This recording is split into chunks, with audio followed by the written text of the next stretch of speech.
Hello, dear students, and thank you for tuning in to Greenboard Academy. Our motive is to teach subjects in an interesting and well-taught manner to help achieve your goals, provide information, and nourish your interests. Today, our topic is cellular biology, and our focus will be on cells and organelles.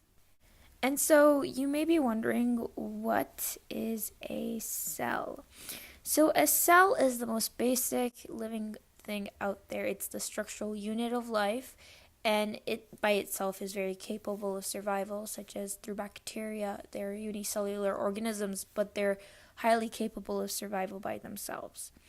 Now, there's two types of cells. There's prokaryotes, which we have to the left, eukaryotes to the right. I know the words may sound weird, so I'll spell them out for you.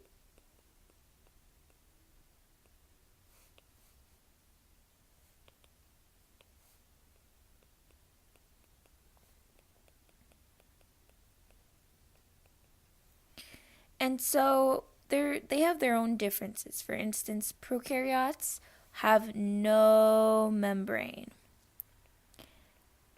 And eukaryotes are membrane bound, so they have a lot of membranes both on the exterior and the interior. But the prokaryote has no membrane.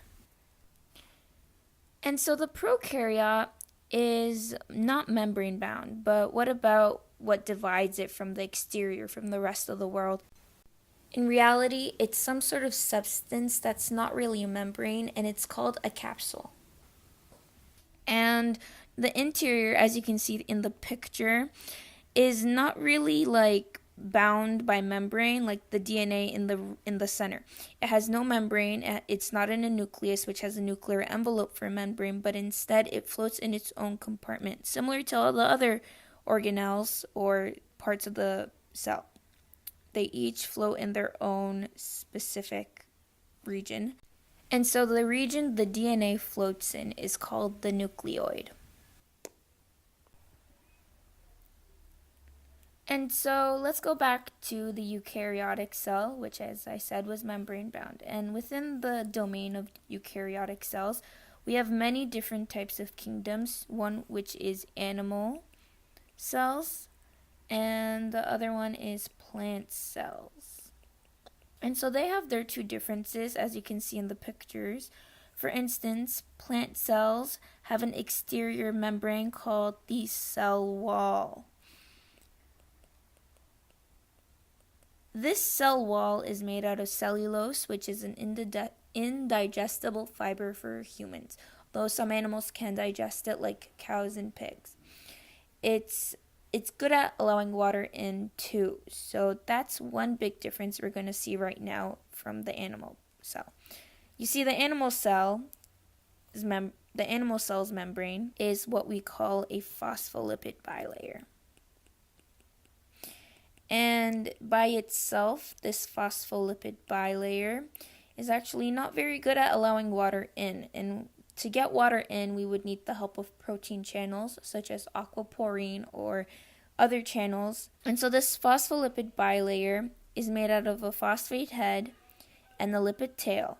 And multiple of these are stuck together.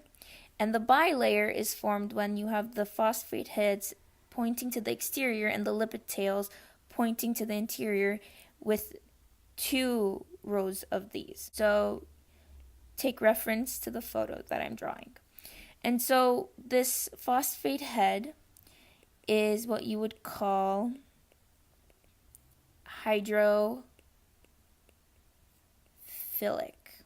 So it likes water. Water being hydro and philic implying likes. So the lipid tails are what you would call hydrophobic. And as many would know, phobic is like phobia, and that would mean you're afraid of it. So hydro meaning water, phobic meaning afraid of, or in this case, they wouldn't do well together. So let's imagine a water molecule is going in. It would go through the phosphate heads, but when it reaches the lipid tails, it gets stuck. And very rarely does water molecules flow out to the inside of the cell. And so because of this, charged molecules, which are hydrophilic, clash with the hydrophobic, which is nonpolar. And because of this, you would have issues for sodium, water coming in because they're polar. So you would need the help of channels like a sodium-potassium channel or a aquaporine. And so this aquaporine would allow water to come in, and it doesn't need any help from ATP.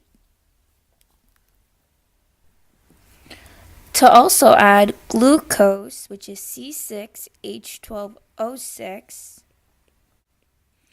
has troubles also getting into the inside of the cell because of its size.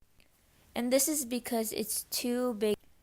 And so let's say when water or sodium or glucose happens to get inside the cell, so when we're inside the cell, what happens there? And so we call the inside cavity of the cell the cytoplasm.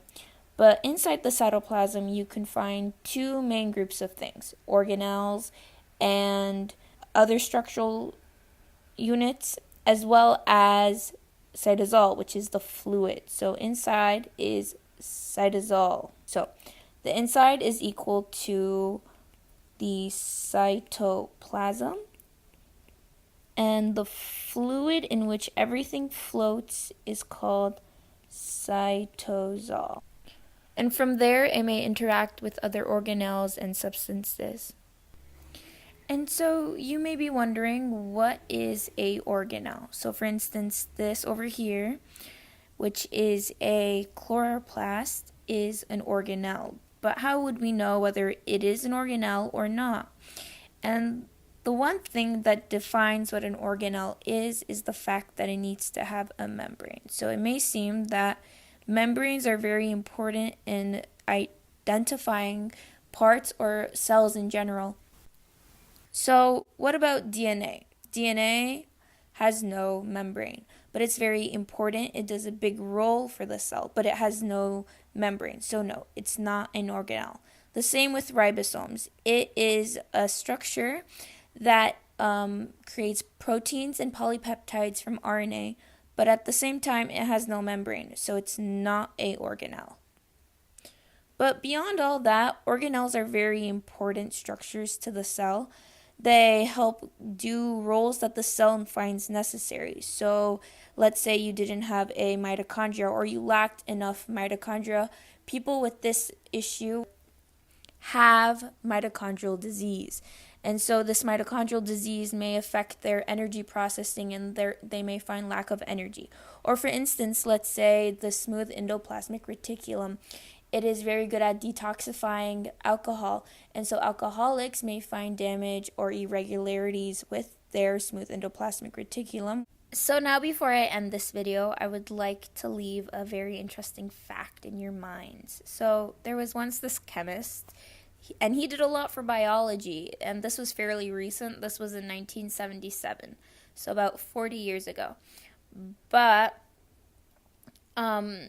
this chemist by the name of Carl Woese was doing some RNA-related research when he came across the fact that prokaryotes, which are divided into bacteria and archaea kingdoms, was actually divided up in who shared a common ancestry. So normally, before this, biologists believed that prokaryotes and eukaryotes were just like, diverging paths on from a common ancestor.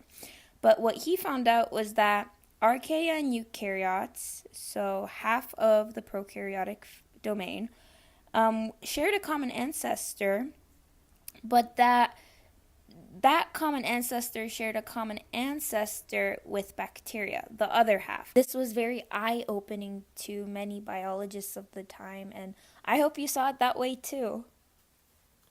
So don't forget to like, subscribe, and comment for future videos like this one and even better ones. And please leave any questions you have on these topics below. I would love to answer them. Bye!